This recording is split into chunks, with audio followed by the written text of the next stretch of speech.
Hello and welcome to The Last Word on Spurs. We hope you're keeping very, very safe and well. Thank you so much for joining us as we provide you with instant reaction to Tottenham Hotspur being well and truly beaten, dispatched. I know there's many that can think of a lot more stronger words on Last Word on Spurs up at St James's Park earlier today. Just going to make an apology for being later than usual, but hopefully that's giving everyone the opportunity for those that are listening, watching, our contributors to try and take some time to work out, not that they need to work out exactly how this show is going to go. I will say honestly, this will be one of the most honest home truth shows that we do of Last Word on Spurs due to the nature of that utter horrendous display up at St James's Park. We're joined by Richard Cracknell, Mr. Lee McQueen, and the brilliant returning Patrick Tyrant back on Last Word on Spurs. If you're listening to us for the first time, you can find us on iTunes, we're on Spotify, we're across all major audio platforms. We're, of course, on Twitter at Last Word on Spurs. We're on Facebook and Instagram too. And just a little bit of housekeeping before we start. We are, of course, delighted to be sponsored by the Beavertown Corner Pin. That is the Beavertown bang opposite our South Stand. Now, we keep saying that we've got some form of an end of season show to bring to you. The more that I'm thinking about this, the more I don't quite know whether that is such a good idea given the nature of what this football club is doing to us. But it will be an opportunity to come and say hello, share the pain of what's been a horrendous season for Tottenham, both on and off the pitch. And again, we can't thank you enough, as always here, our wonderful viewers and listeners, for standing by us through what's been another difficult period. Already over 1,400 of you watching us live right now. So we will get straight into this show. Macca, before I do come to you, can I just say that I do really, really feel for those Spurs fans who have not only made the journey to Newcastle today, but for those fans that have been in and out of the country all season and had some horrendous away displays. And, you know, I've got to say, we know the club is in a sorry state, both on and off the pitch. It's lacking direction. But I would just say to the board, if they listen to anything, which they probably won't listen to this particular point I'm going to make, is refund those travelling away fans. They've had to sit there today and watch that utter horrendous display from Tottenham Hotspur. The result was the worst start by any Premier League club in history. Fact. Refund the supporters that travelled, because that was an absolute disgrace. Lee, I'm going to open up with you. I don't think I've actually ever seen a worse 20 minutes from Tottenham Hotspur you can't even call that a team, as a group of individuals in my lifetime. And for the record, they were much better after that either. Let's make that very, very clear. They were much better after that either. The game felt in many aspects like a culmination of a catalogue of, I would say, misjudgments under the current hierarchy, in which has been completely, I must say, self-inflicted. It's clear between now and Thursday, the ball aren't going to go anywhere. But I would plead that Daniel Levy take some form of responsibility and get us in, whether a new manager, a new voice before Manchester United on Thursday, no matter the cost, because I tell you, this is becoming an ugly end to this season, Lee. Mate, I mean, I totally echo everything you said, and I just want to stay as well, like to Becky, to Joe, to Chris Cowlin, to Ben and to Sim, to all the travelling fans today. Magnificent. You know, when Kane scored, you could still hear him trying to get behind the team and were absolutely magnificent. I know there's thousands more of you that I haven't mentioned in name, but you know, absolutely magnificent. And you know, us, everyone, we deserve more than this. And I totally echo your point, Rick. You know, I don't want this to be a proper rant. It's very, very difficult not to get into rant mode, isn't it, lads, viewers and listeners? Very, very difficult to see what we're watching. There was a few comments after the Bournemouth game last week saying maybe this is rock bottom. No, we're still going. We are still going rock bottom. And this might not even be rock bottom. You know what I'm saying, Patrick? You know what I'm saying? This is absolutely ridiculous. Crazy. And I wrote this earlier, right, on some of the social media posts that I put out earlier. If Daniel Levy and the board have the gall, if you like, to sack Martin Jol at half-time back all them years ago in October 2007, then surely I should have already been seeing breaking news at the bottom of my screen that Stellini and the rest of the Italian mob, as it were, had already gone. Because, not being funny, this is an utter joke. It is literally a crisis on the pitch. And in a crisis, you want leadership. and leaders come out and they talk and they speak and they tell us where the vision is, where the plan is. And I'm sick to the back teeth of every time I come on this show, Rick, on this wonderful platform that you've built and we've built. I'm sick of the back teeth of saying the same thing over and over again. I'm sick and tired of hearing Hugo Lloris come out and say the same thing over and over again after interview after interview. It is absolutely, it is a joke. And this season's broken me. I got broken at Sheffield United away, and I've said it many times. I was there with Crackers and some of my boys, Nick Martin and Mike, and we were broken because it was, and Bridgie was there as well, of course. And we were broken that day because we knew, we've just seen Brighton obviously go out on penalties in the FA Cup. We saw yesterday Sheffield United get dumped out, but that could have been and should have been us. It could have been and should have been us. And we're just throwing Nottingham Forest out of the League Cup, not Sheffield United out of the FA Cup. And for what? To get into the top four. For what? To get absolutely ruined by Newcastle. Like, embarrassed. Like, I have to say as well, fair play to Newcastle. Like I said it to Bournemouth last week. They were brilliant. Absolutely brilliant. Front foot football on the attack. They smelt blood. They knew it. Eddie Howe said it after the game. I think Kieran Trippier said it after the game. We knew they'd make mistakes. Of course they know we make mistakes because we're Tottenham Hotspur, Mistake FC. And I put it on the group, in our private WhatsApp group, didn't I, boys? I said, how long before Lloris and Dyer make a mistake? I'm going 7 minutes. Well, I think we were 5-0 down in 21 minutes, and I think they'd already made multiple mistakes. I mean, you could not make this stuff up, and I'm sick to the back teeth of it. And tonight, this is what I'm saying tonight. The board and the club and Daniel Levy, you have to come out and make a statement. You have to come out and talk to us. The Trust's asking for it. Change for Tottenham are asking for it. Ealing out and Levy out are asking for it. Fans are asking for it. We need it. We need to know where we are going because we, in 4 days' time, are walking into Manchester United. This is absolutely ridiculous. And they're on a buzz, they're on a high. They've just gone through the FA Cup final. We're going to get absolutely ruined. Absolutely ruined. For what? This now is about taking control, and leaders take action and control and come out, face the music and change something and get something done, because this is our football club and it cannot continue like this. Cracks, let me bring you in. Spurs currently without a manager or a sporting director and look completely lacking any kind of culture, direction or any sense of joined up thinking. The UK government sent out a severe emergency alert text to everyone's mobile phone in the UK. But there was actually a genuine emergency from a footballing perspective unfolding away in the North East as Spurs conceded the 5 goals in the opening 21 minutes at St James's Park. And you know what, Cracks, for me, this felt like almost a sliding doors type moment. The start of the rise of one club in Newcastle and the demise of Tottenham. And in my opinion, Cracks, we only have ourselves to blame. And this is a man that I know would love to talk, and we will have to unmute him. Cracks, I know, let's say, Nick, I've got your pause button there or slow button. We'll bring you back in. I think I unmuted and you muted me again, Rick. Listen, just wanted to say evening, everybody. I hope you're good. I hope you're all well. Families are all good because they're the important things in life.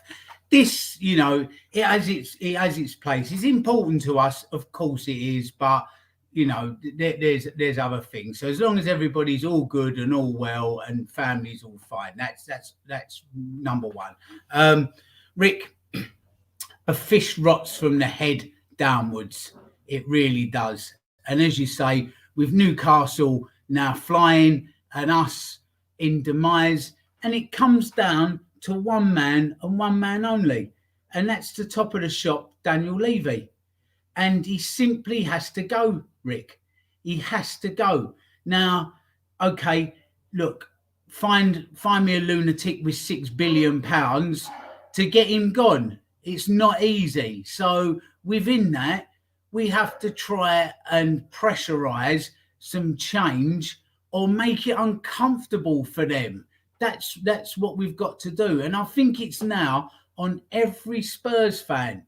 Whatever it is that you can do to bring about that pressure and make it uncomfortable, do it. If you're overseas, email the club. Tell them how dissatisfied you are with them. If you're going to games, make your voice be known. If you're boycotting the game, do that and don't give them any money, because I think we've reached ground zero, Rick. I really do think we have reached ground zero now with this. And I'm sorry, it is all. No, I'm not even sorry. I'm not sorry. He should be sorry. He should be sorry for this shit show, because this is on him and his board as well. Because I don't put all of this on Daniel Levy. He's got a board around him, and there's people there that, you know, we hear rumours of what goes on. There's people around that board that are not nice people, are not easy to deal with, that have been the reason why we've lost a lot of good people at Spurs over the years, because of the way that, like, they operate and difficult to deal with. This, they have to take accountability, and they have to make some changes. If they're not going to go, okay, like I said, we can't muster up somebody with £6 billion. So all the time now, we have to make it really uncomfortable for them until such times as they make some changes that are going to help this club. Because, I mean, we saw rumours today, Rick, that Daniel Levy stormed down and went into the dressing room. Now, they've since been denied. And by the way, that was very, very quickly denied, which always sparks my antenna, to be honest, how quickly some people will come out and say, that never happened, okay? But listen, even if he didn't storm down into that dressing room, apparently he did, like, storm down, storm out, whatever. Why did he do that? Is that because he's now seen his spreadsheets going south and not just the football? This is where we are. Has he stormed out because of the football that he saw today, or that he saw his top four finish and his spreadsheet and his profits and losses sheet going south? I think I know which it is.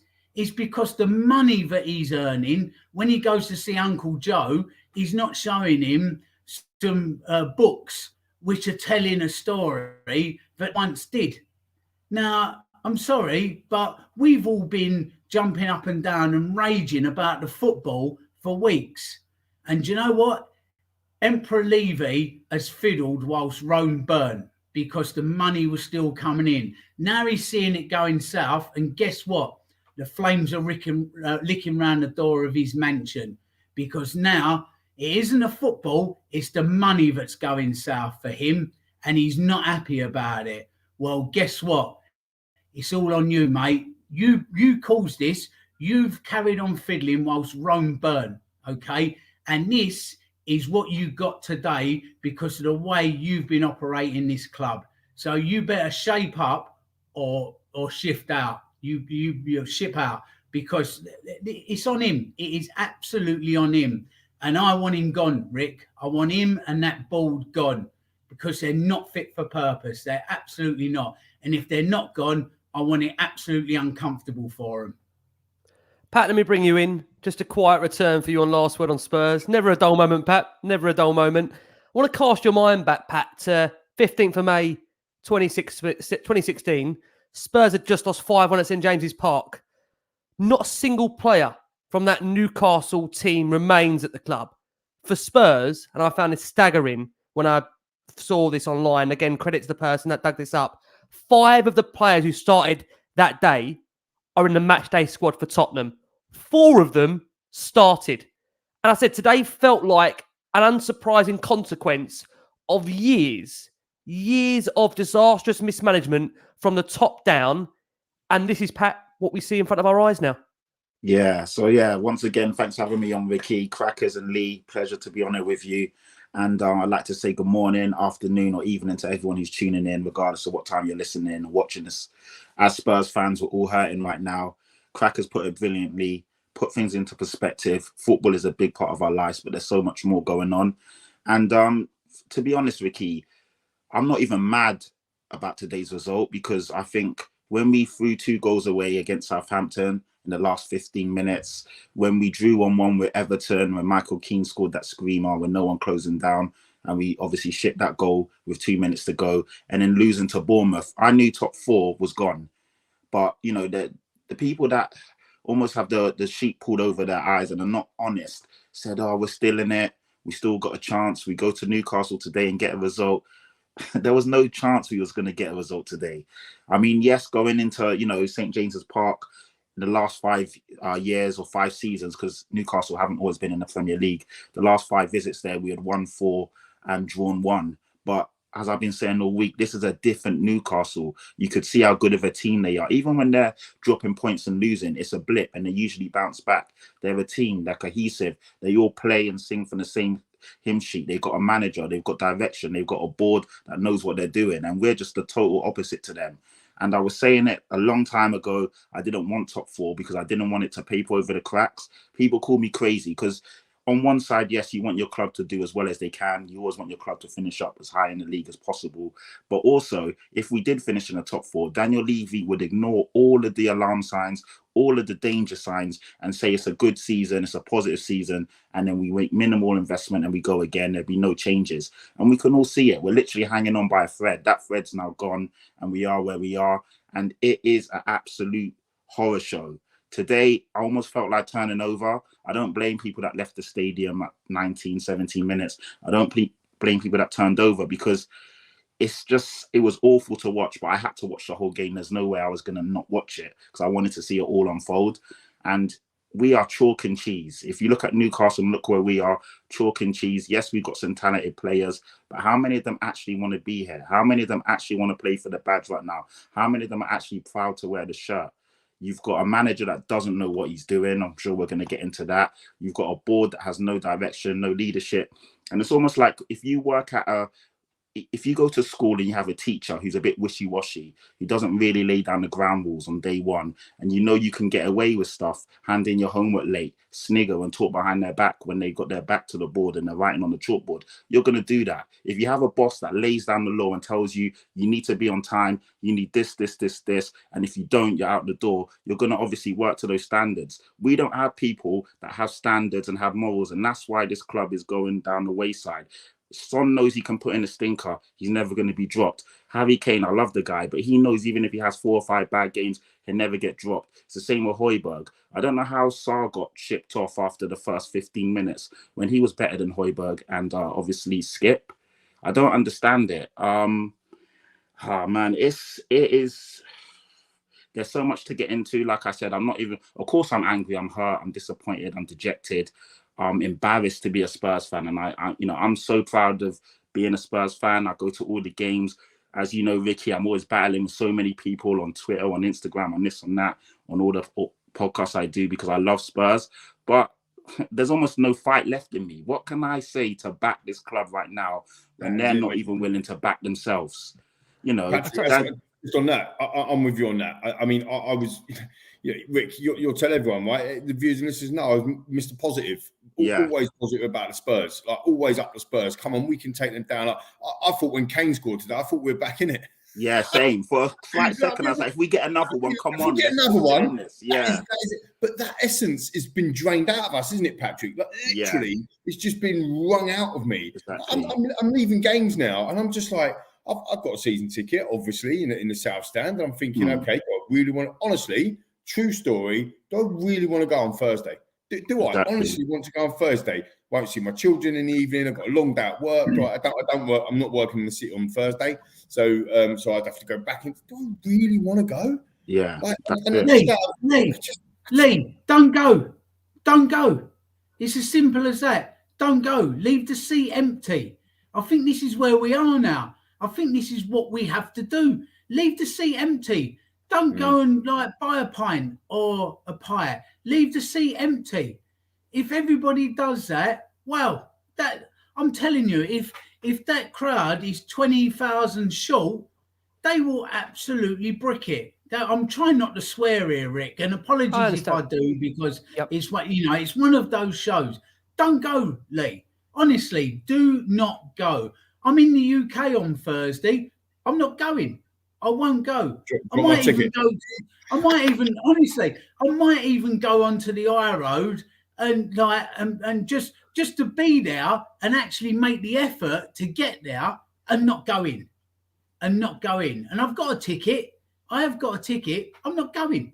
I am not I'm not going going to in. go. I didn't go to the Bournemouth game. I didn't sell my Yeah. ticket on the exchange. So just so people understand that, like, that's what I was going to say before you kind of interacted with me on that. Is if I don't go, I am leaving the seat empty, like, definitely. And it's just a little thing, like for like Tottenham gear. I haven't worn any Tottenham gear since I come out. I said I ain't going to wear anymore. I've got a wardrobe full of the stuff upstairs, and to be honest, this jumper's a little bit itchy.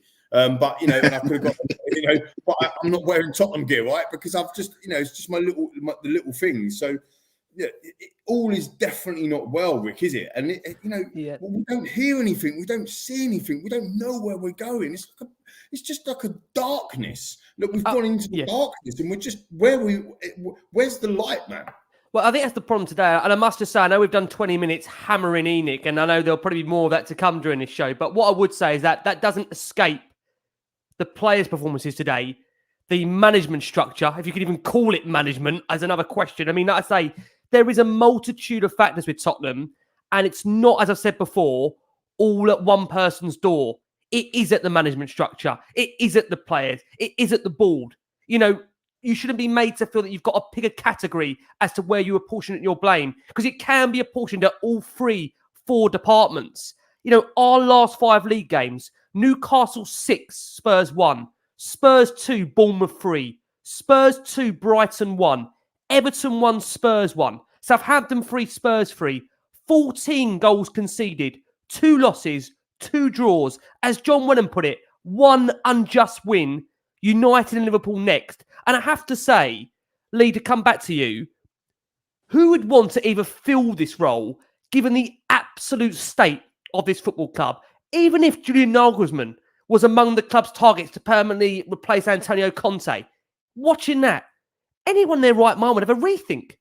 Even if Pochettino would, decide Chelsea's not for him and Spurs would get into contact with him, would he look at this and really want to come right now? I honestly think the way we're going, there will not be any respectable manager that would want to come to this football club and step anywhere near us when you look at the utter shambles, not just off the pitch, but on it. And that is where, for me, the players have to take an element of responsibility. There's 11 players that go out there, they cross the line, they're meant to wear the shirt, they're meant to play for the shirt, and they're not. They're not. And that is, for me, also culpable today, as well as the board. Look at the players, look at the management structure. We're going to come on to Stellini's quotes in a little bit. Believe me, this man, how is he still ill? How is he still there? He might not be there by the time this show goes out for our listeners on audio, but how is he still there at the moment? It baffles me. Lee, do you get concerned? Are you concerned with anyone looking at this job who may have a little bit of glinted interest? Who would really want this absolute basket case to try and control right now? Yeah, I mean, I think there's 2 sides to that, though, and I look at it in a slightly different way. But I am concerned. I think the major concern for me is I keep coming back to it. We've talked about it so many times now, but the culture, the plan, the vision. If it's not out there in the public domain, I loved Kieran Trippier's interview before the game today when he talked about we shouldn't be embarrassed about talking about that we want to get into the Champions League. I really like that attitude. I love the way that Eddie's got them set up and what they're talking. You never hear that, Tom, ever. Last season, there was a point in the season where Antonio Conte kept talking about Wolves. He kept talking about, teams that were in the top 8 and they could all get into the top 4. And then at one point in the season, I think it might have been with 6 or 7 games to go, he actually finally said, our ambition is to get to the top 4. We want to make it. And I think that makes a difference because everyone starts to galvanise. Right, this is the goal. This is division. This is where our objective.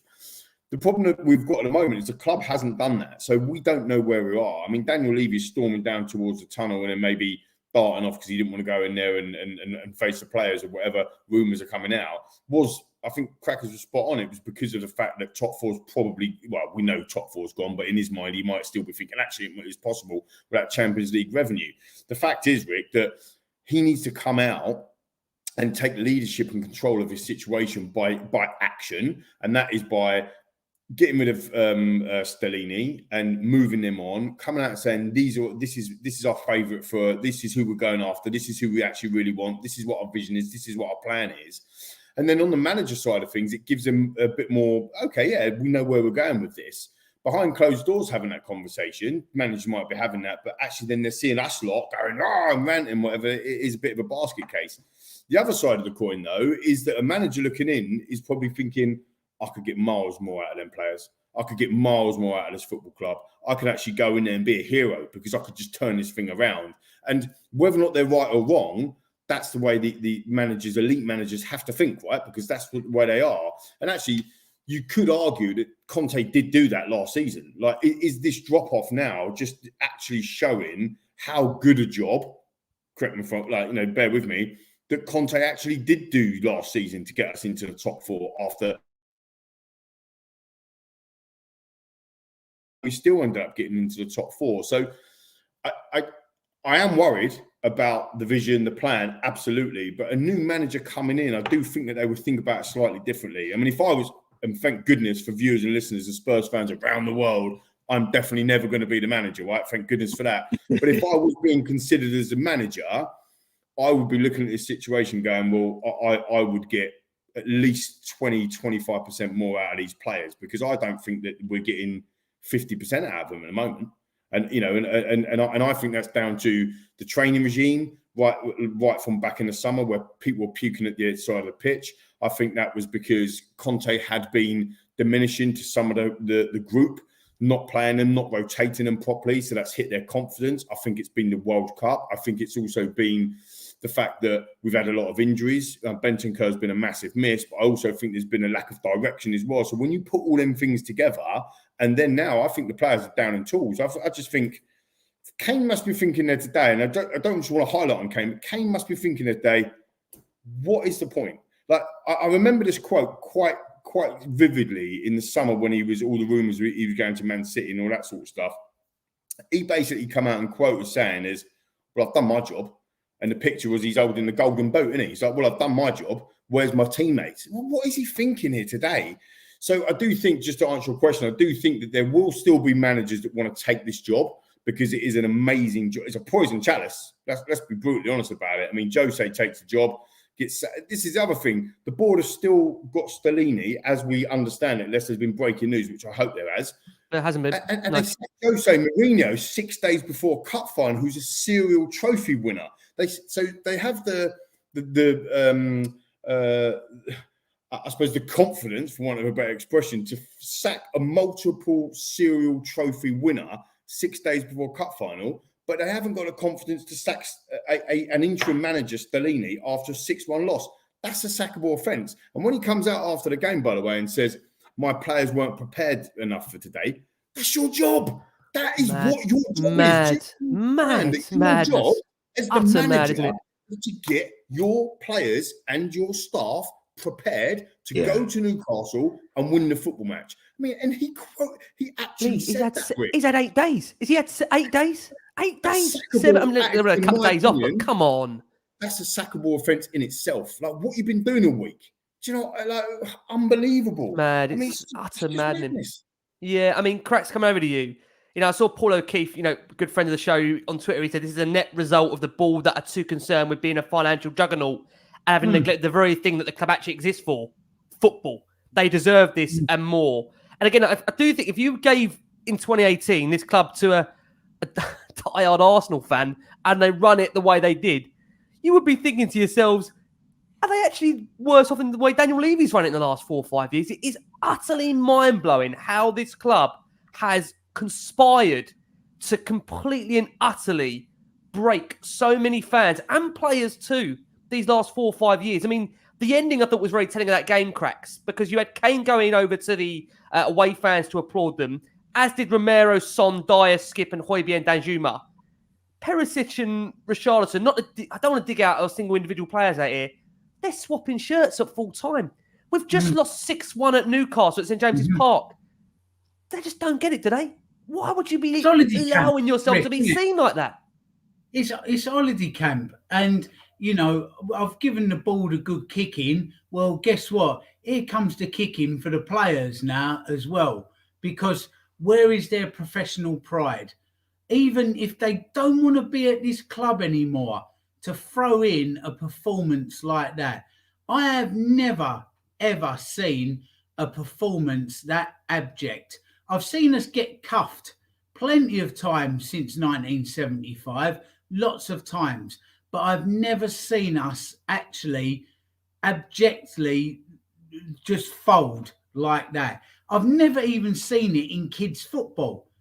Like when both my boys played, aged like 7 and 8, 9 years old, I've never even seen kids fold like that. Kids. And these are professional footballers. Where's your pride?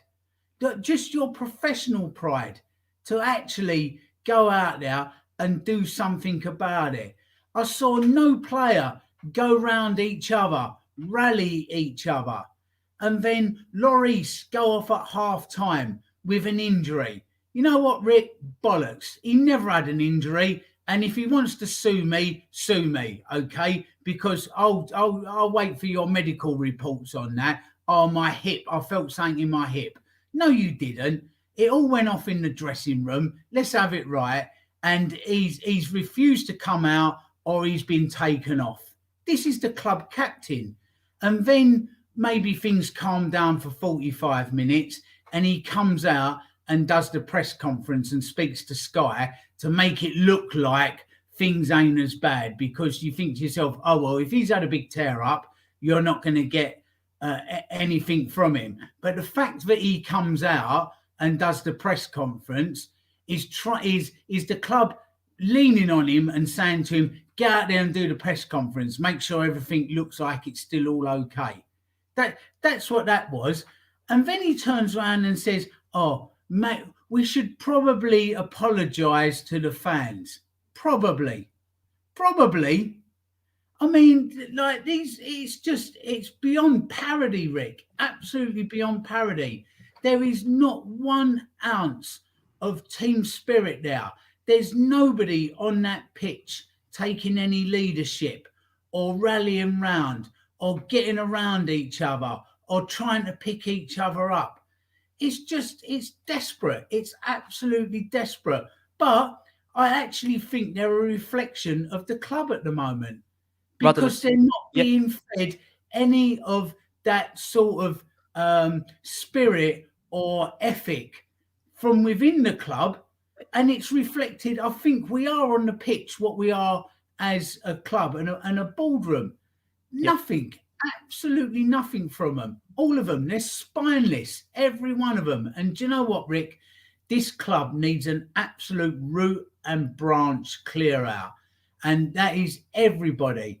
If you don't want to be part of it, you can go. That's Kane, that's Son, Lloris, Dyer, everybody, Romero. I don't care anymore, Rick. They can all go, all of them, because I will turn up and watch somebody 95% worse than Kane if he's giving everything, because that to me means everything to me.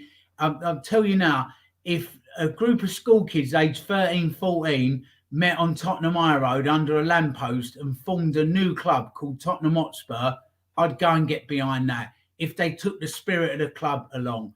Because that Bald and Enoch right now, they can have their world-class stadium, they can have their world-class training ground, they can have Beyonce, they can have their go-karts, and off you go. But if another club formed and played on the marshes and took the spirit of Tottenham, which these owners never own, they can never own that, I'd get full square behind that.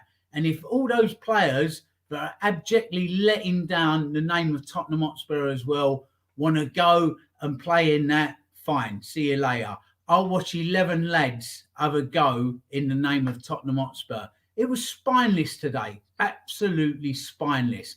And do you know what I actually feel a little bit sorry for, to be honest, is Stellini.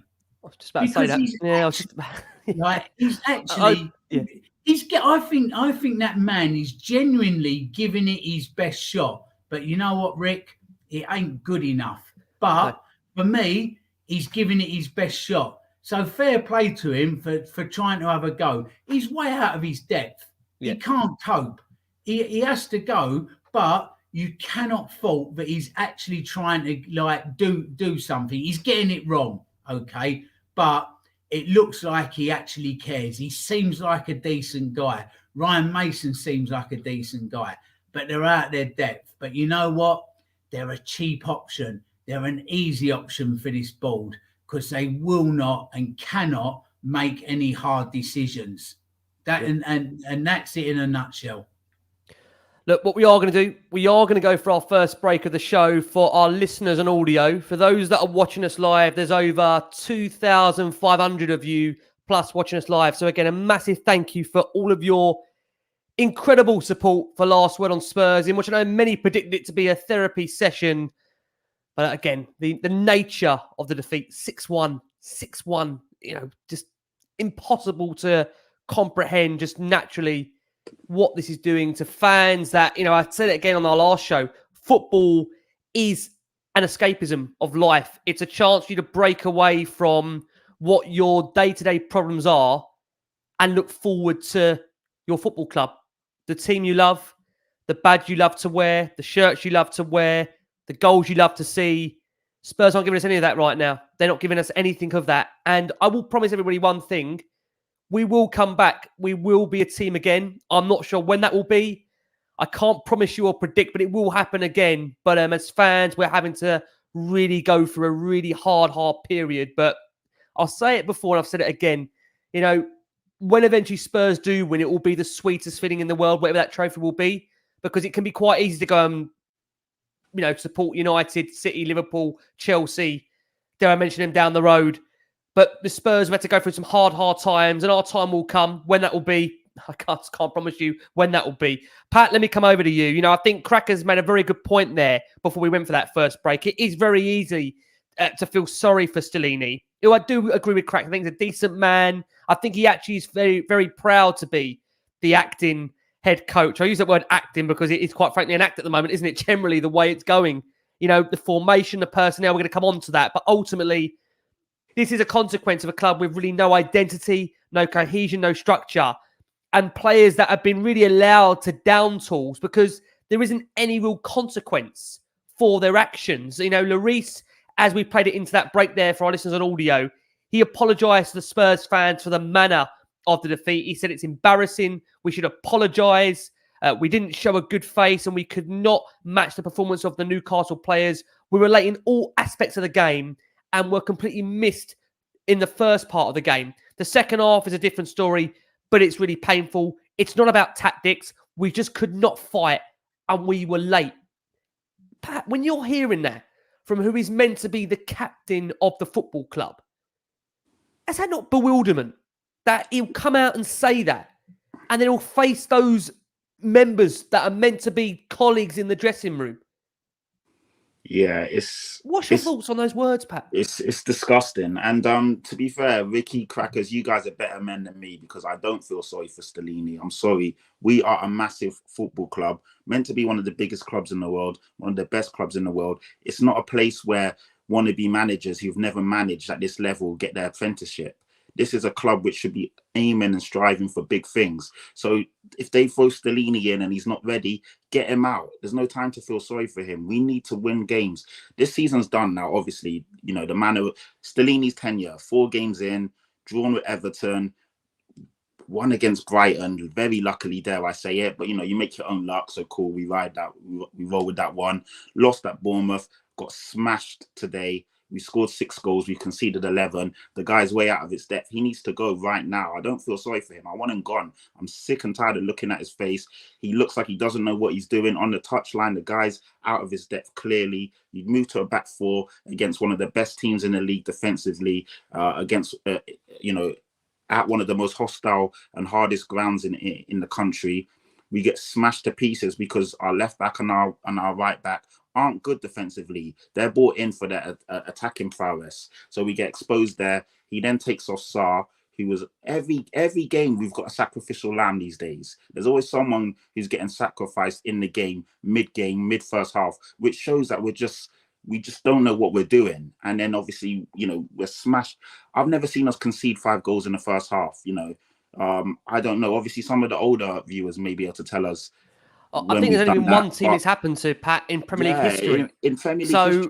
I mean, it's insanity, really. It's unbelievable. 5 goals in 21 minutes. 5 goals. If you go back to some of the worst Premier League teams in history, you know, I think Sheffield United a couple of years ago, they were rock bottom. They basically got some of the worst Derby points. County. County. Even those guys didn't concede that many goals in 20 minutes because, like Crackers and Leah said, they actually played for the badge and they played. And, you know, I'm kind of going all up. My head's all over the place. It's scrambled. But what I will say is, I said it on, I was on the Match Reaction show on the Football Terrace, and I said it after today's game. If Harry Kane wants to go, I love the guy. He's my favorite ever Spurs player. He's up there with Bale for me and Modric as some of the best players I've ever seen in a Spurs shirt. But if he wants to go, if he wants to wind down his contract, get him out this summer. I'm sorry. The same with Son. If Son's not going to play to his best and is going to moan and sulk and just look dejected on, get him gone. I'd rather we really refresh and go again next year with hungry young players that want to be here, want to play for the badge, actually will look like they want to be here, take some pride and ownership. And, you know, I think Skip is a good guy. He's the only one that looked on the pitch like he wanted to be there and was actually working hard for the shirt. But I don't think Skip is good enough. That's just my opinion. Some won't like it because he is an academy lad, but I just don't think he's good enough to be playing in a 2-man or 3-man midfield if you're really going to try and press on. His first touch isn't the best. He loses the ball a lot. He's always falling over, and he just doesn't have that cutting edge of decisiveness to actually push the ball forward. But he's the only one that looked like he was trying today. Kane in spurts. Kane is a quality world-class player, so you're always going to see those moments. But even him, when I look at him, I'm like, this guy doesn't really care because he probably knows he's off in the summer, or if he's not off in the summer, he's definitely off next year, unless there's a drastic, miraculous change. And I don't know, man. And like I said before, when the board and the ownership don't take no responsibility and don't have no direction, how do you expect the manager and then the players to have the same? They know Romero is a talented top defender, but he knows he can just do what the fuck he wants, excuse my French, on the pitch because there's no repercussions. He's always going to play. The guy's sometimes halfway up the pitch, randomly, out of position, but who's going to tell him any different because he knows he's the best defender on the pitch and he knows there's no repercussions. You know, they score a cheap goal, he flings his arms up. Dyer looks around like he's lost and doesn't know what's going on. Hugo Lloris mutters something to himself, and then we go again, and it's the same thing. Hugo Lloris should be stripped of the captaincy tonight. I don't want to see him in the Spurs shirt again. I'm sorry. He needs to be gone. He should have been gone 2 or 3 years ago. And I said it at the time, and it's come back to bite me in the arse now. It's come back to haunt me. And I hate to be right on these things because you don't want to be negative. You love your club. You always want to be positive. But when he was injured and he came straight back into the starting lineup, when Fraser Forster looked much better than him, we looked more assured when Fraser Forster was playing. His distribution is better. Even his shot-stopping abilities. Fraser Forster, for me, is the better goalkeeper. When Lloris went straight back into that starting lineup, just, you know, and Fraser Forster was dashed out. A, what does that say to Fraser Forster? It means you've never got a chance to actually hold down a spot. And B, why is Lloris coming straight back into that lineup? He was crap before the injury. He's come back in and he's been crap again. And he's a coward as well because, like you said, there was a bust-up and the reports are that he didn't want to come out for the second half. When I saw the starting lineup for the second half, I thought, wow, Stellini's got some balls. And he actually took him out because he's been atrocious. Then I'm hearing he didn't actually do that. Lloris refused to go out for the second half. So the dressing room's a mess. The coach is a coward and he's crap and he needs to go today. Lloris needs to be stripped of the captaincy. There's no natural leaders on that pitch. Kane is a talented, world-class individual, but he's not a natural leader. Højbjerg is probably the other guy you look at. He's not a natural leader. He's not good enough either. And then other than that, who else could be a captain? So when you look at the team and there's no leaders, there's no direction, what do you expect? We're just a mismatched group of talented individuals who sometimes can turn it on and we can score a couple goals. But when you play a team that's set, has good foundations, has a good manager, has a good, you know, tactics and ethos, like today against Newcastle, you're going to get found out. We've got United on Thursday. I'm scared. I'm worried because that is going to be, United are a good team in moments. They're not a fantastic team, but they have a structure, they have a good manager, and they've got quality players. That could be, and especially now, the crowd's going to be toxic. The players look like they don't want to be there. We could get turned over yet again. And then, dare I say, we've got Anfield next weekend. It's looking bad. It's a difficult week. Absolutely horrendous. Can I just say, Mac, go on, do you want to come on? I was going to bring you in, Mac, if I can. What Pat said, if I can, because there's a lot of comments about individual players and all that sort of stuff, and you just gone through some of them. But, you know, the last time I looked, it was a team game. And I think that's the point that, Pat, you've just made. Amazing point is that it's an utter mess from, you know, number 1 all the way through to 11, all on the bench, all in the dressing room. And that's the issue. The issue is that, you know, when somebody comes in at short notice and an injury, they don't know what they're doing or they don't know how to play. You know, to me, it was absolutely clear as day to me that we wasn't set up in a way that the players knew what they were doing today. I don't think they've known it for a while. And the other thing I was going to suggest, if I can be so bold, is when Jose Mourinho left, and then we had Nuno for 10 games, and then he left, and then we had Antonio Conte. When Jose and Antonio Conte leave football clubs, they typically leave them in a winning state. So they've typically the season before, or at least 18 months previous, or whatever, they've won them a trophy or they've won them a league or whatever it is. Typically for Tottenham, obviously that didn't happen, but they also leave the clubs in a bit of a, with a shadow over them. Like no manager leaves on good terms. Do you see what I mean? Like, because they're getting sacked or they're leaving for a reason, right? Of course. But actually, they always leave with a scenario where there's been sort of a bust up. Like, look at Conte. He took Chelsea to court, for crying out loud. He then walked away from Inter Milan because of, you know, he wasn't getting what he wants and all that sort of stuff. And that was just after winning the Joe said it was stories about, you know, the new manager coming in and we couldn't run anywhere. We were 50% on fitness because Jose didn't train with the players. Do you see where I'm coming from? So, you know, a lot of that is accumulated on the playing side, on the footballing side. Yet it's been allowed to happen. Do you know what I mean? It's just constant. You know, one of the youngest teams in the Premier League, where we're on front foot, high press, attractive front foot attacking football, annihilating teams, unbeaten in the last season at White Hart Lane, etc., to getting absolutely mullered. I mean, look, let's be honest. We got beaten 5-1 by Newcastle under Poch in the 2015-16 season when we calculated after Leicester won the title. Musa Sissoko scored, and then we spent 30 million on the fella. So, you know, these results are in us, and I think they're always going to be in us, or they certainly have always been in us. You know, let's not forget, under Jose, we went to Manchester United and we smashed them 6-1. So there is them results. We smashed 6 past Leicester this year, but then they put another 4 past us at their place. So it's a weird season in that way, but it's that it's just everything's fragmented. Literally everything, from what Cracker said earlier, rots from the head at a fish or whatever, from the top to the bottom of the club. Everything's fragmented. Fans are arguing with each other. We can't even agree on what we need or what we want, per se. The dressing room feels like what the fans are like. Pat, you just said about you feel for Thursday, like you're feared for Thursday. Well, how is it going to be any different on the pitch when all they can see and hear is this, and in the stands they can see that? And if people do boycott the game, then they're going to see no one in the stands. That's going to have a massive effect on the actual game. So what is it that we want to achieve here? Do we want to achieve 3 points against Manchester United, or do we actually want to achieve something bigger than that, something different to that? Because I just think that, you know, the season, I don't want to lose any game. That's why it's so hard, isn't it? Because you obviously want to win every game, and to beat Manchester United 3-1 or whatever on Thursday would be nice. But actually, would it, like you said earlier, would it paper over the cracks? Getting even a top 5, top 6 finish now, Europa League football, would that paper over the cracks? Do we really want to have no European competition to really hit the ball between? I think right now we want to send a message. I think right now, for me, I think personally, forget this season, it's done. Right off Europe. For me, ideally, I'd want to finish 8th or 9th. I know that sounds disgusting to hear. A top 6 club, we typically finish in a top 4.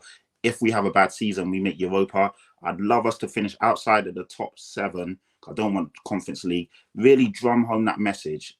Daniel Levy will only care when it hits his bottom line. I've seen a lot of tweets online. You know, will you guys talk about Levy out? Will you guys talk about a protest and this and that? The thing is, it's fragmented, like Lee said. Some people don't want to go to the ground. Some people want to stage a protest. For me, I think personally, what would be the best thing for everyone to do is either you go to the stadium and you leave on the 15th minute, because it's been 15 years without a trophy, like you actually get up, a mass walkout, or you leave on the 22nd minute, because it's been 22 years of Daniel Levy's tenure, and it's been 22 awful years. I think for me, that would be the best way to send a message. Obviously, don't buy anything in the stadium that day. Don't drink anything. Don't buy any merchandise, and a mass walkout. Of course, this will affect the players. They'll see it. But because it's a game that's on TV, it will send a massive message. It will send a message to Daniel Levy, and hopefully that will then cause some sort of shake-up. Because we just keep going around in this cycle, in the circle. Yes, we make top 4. Yes, we get in the Champions League. And then we possibly spend a bit. We back a manager per se, and then they go. We need a project manager. Hopefully, I wanted Pochettino back. We're hearing all this horrible news that he's close or in advanced talks with Chelsea. That will absolutely break me. I'm not going to lie. The only way we can get over that then is if we get Nagelsmann, who is, again, a fantastic young manager. We back him. And then we actually go massive and listen to him, understand what he wants, and then we take it from there. Because right now, this is just a mess. Just quickly on that, I mean, but I think the problem that I've now got, and this is the thing where I've been broken this season, is, I mean, I'm Poch through and through. You know, I am. I'd love Vincent Kompany. I'd love Nagelsmann to come, but does it matter? I'm now at the point where does it actually matter? I know. Yeah. That's the problem. Who comes in? Because actually, until something changes above where the managers are, and people might say, you know, we've got Scott Hunt. We don't know. We know his credentials. Everyone's done their research. We don't know what he's going to bring. I wish him the best. He's got a bloody hard job. That's for certain. But we can't judge him before he hasn't even started yet. It doesn't start until July. But the point I'm making is that it's what is the point in getting a new manager in when, you know, people say, oh, it's too early for Poch to come back. And I never understood it. I never understood why it's too early. But maybe it's too early because half the players that he had when he was there before are still there, as Rick just read out the stat earlier. Like, what do you think, Rick? I got to be honest, I just think at the moment, something has to change if I can bring you in, Cracks, because with Stellini, I mean, he's the one in a latest long list of errors of Daniel Levy to have somehow been appointed. The guy had, you know, a handful of games in Serie C, and he's, you said earlier, been woefully out of his depth. I mean, the point of the matter is that game effectively today ended our top 4 hopes for anyone that genuinely believed that they were still alive. And now, according to Opta, there's a 2% chance of it still being alive, which I still do not believe. But you know, when you've got World Cup winners in there like Lloris, like Lemaire, what's that, correct? 2%. I'd like to get that guy tested. Everything thinks it's 2%. I'll be honest with you. I would have told you 10 games ago we weren't making top 4. But that's the problem. I can see it. You can see it. We can all see it. Guess who can't see it? Guess who can't I know. see it? Obviously, the man, the chairman and the owner of the club. But on Stellini, if I can say to you, Cracks, this is a guy that's got World Cup winners in his squad of Lloris, Romero, whatever you think about them. He's then got Pedro Porro. He's then sacrificed, as Pat said earlier, Pat Matassar, who, to be fair, I thought was really hard to take that kid off when he's been really good when we've seen him on a number of occasions. Still, he then comes out afterwards, and to quote Lee's quote in a bit more of an expansive detail of Stellini, he says, "There's no words to explain a performance like this. The first 25 minutes were the worst I've ever seen. I hope that the system we changed to give energy and mood was wrong. And if that's the case, I take responsibility." He was then asked if he felt concerned about his position at the club. And he said, "I have no answer for this. This is not a question for me. Today, what I can say is we have to apologise to everybody. And I hope that today is my responsibility because changing the system was my decision. Like I said, I hope this was the problem." He then went on to Sky and said that it went so badly because we were not prepared enough to play an important match. How scary is that, Cracks? How scary is that these players did not understand the importance of going to St James's Park, where on paper, not in reality, not in the fundamental world of being a Spurs fan, because none of us thought we had top 4 as an opportunity before this game. Anyone that's been watching Tottenham the last 6 weeks knows that we weren't genuinely actually believing we were in a top 4 race. But for those players, when he comes out and says, we're not prepared enough to play an important match, how can this guy be allowed to take this until the end of the season? It is utter negligence. Surely. How can he still be there after this? Fall on your sword then, Stellini. If you're saying you're not good enough and you're not up to it, fall on your sword. Phone Daniel up this evening and say to him, I'm done. That's it. I can't do it. Rick, I love doing my Legends nights. It's in front of 200-300 people sometimes in a hotel, conference room, or working man's club. I love doing it, and I think I do a pretty decent job. Yeah. Ask me to host like the Royal Variety performance, and I'm gonna look way out of my depth. I'm not Bradley Walsh. I'm not Joe Pasquale or anybody else that hosts them types of things. And Deck, I've got no chance, absolutely no chance. I tell you what, I'd give it a go, and then I'd come off and I'd look back in it and I'd go, oh, that was a car crash. And I'd go, thanks for the opportunity, but I cannot do that. I'm not doing it justice. So fall on your sword. It's as simple as that. So, like, he should fall on your sword then, Mr. Stellini. But who employed him, Rick? It always comes back that like these waters flow back all the time. They employed him. They knew he wasn't good enough. They knew he never had it in his locker. And they've had since January, when Conte went mad and started like having press conferences where he was talking like, well, quite honestly, I mean, he was honest, but not in a way that a manager should speak. So, you know, it all comes back to him. Fall on his sword. Daniel Levy, he should be picking up the phone tonight to one of these candidates and just saying to him, what is it that you want to come into training at Tottenham tomorrow morning? What do you want? Whoever it is, at this time, me and Lee, we want Pochettino. Yeah, I don't know about anybody else. That's who I'd like. Yeah, but if that's not their choice, okay, fine. If that's Nagelsmann, pick up the phone to him tonight and ask him what he needs. What do you want? What will get you here tomorrow morning for training? Or if it's slot, or if it's company. Can I understand it, Cracks? Sure, they need a psychiatric test before they even look at this bloody club, before they even consider coming in. No, but managers are lunatics. They will see this and go, I fancy a bit of this. Lunatic? You can be a lunatic, but you've got to be bloody insane to look at this. Yeah, maybe. And do you know what? That's a bigger question, Rick. Whoever comes, he's only got 2-3 years if this club carries on operating in the way it is, with their meddling, their micromanaging. This board should be turning around and going, okay, this is your job. You get on with it. We will have some reviews. We will have some KPIs, some key performance indicators. We will see how it goes. We'll let them know if they're doing a good job or not. All Daniel Levy needs to do is have a look on Twitter. Just put in like Tottenham Hotspur and read through for half an hour of tweets. He'll know if his manager's doing a good job or not. It's as simple as that. This ain't difficult, but get somebody in, whoever it is. Like just get them in tomorrow morning and try and make some sense of this. Someone to put the foot on the ball. Pat, let's come around to you before we go for our next break of the show here.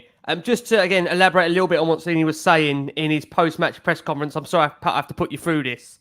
Yeah. He said, we have a good squad, but we showed how good, but no one showed how good we are during the game. It was my responsibility to decide how we play, and we decided to do differently because of injuries. It is my responsibility. I took it, and it was wrong. I have to take this responsibility because once we changed system, we played better, scored, and showed fight. It's very difficult to understand why the first 25 minutes were so bad. He then went on to elaborate why he decided to change to a back four. He said to give energy to the players because we spoke in the week, it would be possible to change the system, but obviously we didn't show this. We were not prepared to play this type of game, to suffer, control the space, win duels. We were not prepared. We had a good mood before the game, but if you do not show this during the game, the change showed a different idea. I mean, Pat, please. I'm asking you, Pat, to tell me something that when I'm listening or even hearing or reading what this man says, I can't believe that he's the manager of a football club. And then I have to remind myself, he's our bloody manager until the end of the season. How is this? How can this be possible, Pat? How can he remain with what he's saying? It's criminal. I mean, I think I could do a better job, and you lot might call me crazy. You might think I'm mental for saying that. But when I look at what's going on, they're easy fixes. And we all screamed for a back four, so I'll give him credit. We all wanted a back four. We wanted 3 in midfield. We wanted to actually control and dictate the game a bit more and then have the chance to feed our quality attacking players. So he did that. But I don't think today was the game to experiment and make that change, and especially not away to to Newcastle at St. James's Park, one of the best teams in the league and one of the most compact and basically one of the best teams in the league. So in a nutshell, that didn't work. We're 2-0, 3-0 down after 15 minutes, whatever it is. Make some changes then and there. Don't wait till half time until the game's absolutely... I mean, we were done and dusted. So for him to say these things, and like Lee was saying, if he believes that we weren't ready and we're playing 1 game a week, by the way, 1 game a week now. You've had all week to implement this change. If you was going to a back four, you knew this last weekend. You knew this on Monday, on Tuesday, on Wednesday, on Thursday. Why did we look so out of sorts? Why did we look like we've never played football together as a team before? So that again is a massive question mark or a massive alarm bell for anyone. When you look at Tottenham right now, it's an easy proposition for any team playing us. Everyone that's playing us is licking their lips. They're going to get 3 or 4, maybe 5 goals. They're going to increase their goal difference. We're probably the easiest team to play against right now. Even Southampton, Bournemouth, Everton, all these teams at the bottom of the league have shown more fight and more desire. We had Champions League football, something to cling on to play for.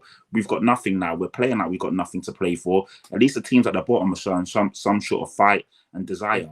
We've got a goalkeeper, a captain who's absolutely crap. He faced 6 shots and let in 5. When have you ever heard of that? And I was on social media. I was on Twitter on Friday getting at Meslier saying he's crap. I can't believe some fans actually wanted him. Lloris is probably worse than Meslier at Leeds. Everything that was on target went in. Yeah. Listen, I've got to say, as I've said earlier, this isn't just one department. This is, as we've said, board, current management structure, players combined. Wherever you turn at the moment, as Adrian says here, 51 goals conceded. 51 goals conceded. And what we've got, 7 games left? 7, 8 games? I don't want to think about the amount. I've forgotten the amount of games. 6 games, 6. mate. 6 They've games. got only 6. Only 6. Lee, these are meant to be the 6. These are meant to be the cup finals. These are meant to be the cup finals. We had 10 games when he took over, 10 cup finals. We ain't won one of them. I mean, it's just absolutely ridiculous. I mean, maybe we won against Brighton. We did. Won against but let's be honest, the most unjust win you could find. Lee, I'm going to bring you back in, but before we do, we are going to go. Just quickly, the moment that Stellini said we've got 10 cup finals, when he took over, everybody went, don't say that. Yeah. Just don't say that. But doesn't that just show like how unaware he is? Don't say that it's cup finals because we just shit in cup finals. Don't say that. But that just shows where he is and what he's all about. It's ridiculous. It does. Look, if you can stomach more of him, we are going to go for our next break of the show and take you into that break. You are going to hear from what is at the moment. How many times have I said it this season? This is actually mad. I'm saying this. You're going to hear from the current acting head coach of Tottenham Hotspur, Cristian Stellini. Do you know what, guys? I've got to say, I do not know where this show takes us. There's over 2,600 of you watching us live. We're joined by the wonderful Richard Cracknell, the superb Mr. Lee McQueen, and Patrick Tyrant returning for yet another therapy session on the couch of Last Word on Spurs. Honestly, week upon week, show upon show, I had people come up to me in the street yesterday. I must have been stopped 4 or 5 times saying, absolutely love Last Word on Spurs. I've got people that are hugging me now, strangers coming up to me saying, love the show. Don't know who they are. Thanks for the therapy. They're not even enjoying the football anymore. They're just looking forward to Last Word on Spurs, which is a damning indictment of where this club is. And I must just say, just to make very clear here, I just want to say, we would like some success on the pitch. As much as I love people coming up to me and hugging me and kissing me and telling me I love the show, believe me, guys, we all do want to see Spurs win. But I can't thank you enough for all your support. It's incredible. It is remarkable, the amount of love out there for the show. Rick, And, can I just jump in now? Because Please. today, after the game, there was a few people on social media that said, wow, there'll be some numbers tuning in tonight. Blimey, it'll be some show tonight. And, you know, there was one or two people saying, oh, misery sells, AFTV's always best when things are terrible. I just want to say, look, absolutely appreciate everybody that watches this show, win, lose or draw. Always have done, always will do. I do this show because I love all the guys that I do it with, and I know how much it means to people. But if anybody thinks that we actually enjoy doing these shows because it's big numbers, because we've lost, and like literally that misery sells on the same sort of par as what AFTV was perceived to operate on, you are really seriously wrong. Because I would rather sit on here with 500 people watching because we've been boringly brilliant once again and won a game, and everybody's down the pub celebrating or getting on with their life and enjoying Spurs and not tuning in for therapy. So I just want to put that out there. We are absolutely not here number chasing or anything. Nobody ever has been or ever will be. And the moment this show becomes that, I won't come on as a guest anymore. So please, listen, 2,600 watching is incredible, but we would rather be sat here talking about a win than this. Thank you. Absolutely. Yeah, listen, absolutely. Again, echo those words, Cracks, really, really do. Right, well, I mean, Pat brought it up, and I'll come to Lee. So we are going to bring up where this club takes us. Well, it's the team from today. We're not going to go for the game itself, but the team from today, in the wake of last weekend's calamitous 3-2 defeat to Burnley. That'll be next season. I'm already going a season ahead, guys. Forgive me. I'm already thinking a season ahead. What this club's doing to the end. Listen, you might as well plan in advance. There's your show for next season. Download that one instead of this one. For Bournemouth even. Stellini ripped up Conte's 3-4-3 system and switched to a 4-3-3 on Tyneside. We had Pedro Porro, Ivan Perisic at fullback, and Christian Romero, Eric Dyer, both untested in a back four at club level, paired at centre half. The last time Spurs lined up with a back four was the famous 2-0 defeat to Stamford Bridge of Chelsea, 23rd of Jan 2022. And look, I mean, again, that kind of culminated in which a recipe for disaster. I think many fans were actually quite hopeful and excited by the change in formation. Before we not review the game, but just kind of delve into some of the key elements of it, how did you feel, Lee, by the change in formation? Did that give you optimism going in, or was you a little bit fearful of it? Well, I was really, really happy with it for about, a minute and a half?